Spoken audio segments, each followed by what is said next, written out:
Okay, when you're gonna go do your free motion quilting, the first thing you need to do is put on the correct presser foot. So you're gonna flip this little switch, take that presser foot off, put this fresh presser foot on. Okay, now we're gonna put our fabric in. We're gonna put our presser foot down. We need to get both threads above the fabric because otherwise the bobbin thread will tangle on the back. So just like we were putting the bobbin in for the first time, we're gonna go down and up one time, and we're gonna hold that upper thread in our hand, and we're gonna give it a yank, and it's gonna pull the bobbin thread up. And we're gonna grab that thread. So now we have both threads above the fabric. We're gonna put our needle down, presser foot up, and then we're gonna grab these two threads with a pencil or a seam ripper or some sort of small object and pull them so that they're below the presser foot.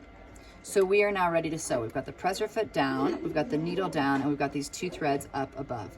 Now we're gonna stitch just in place a little bit to make a knot. So here we go.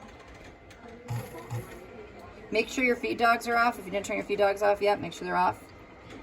And we're just gonna sew a tiny little bit around just right here. Okay, we've now set this.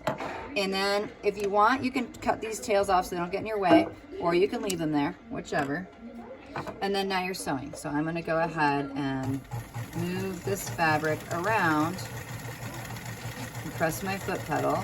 Be careful with those little fingers of yours. I know, seriously, right? I just had a needle break in my face. It was very exciting. Who's behind me? Do you have any needles I can sew on hole in my britches with?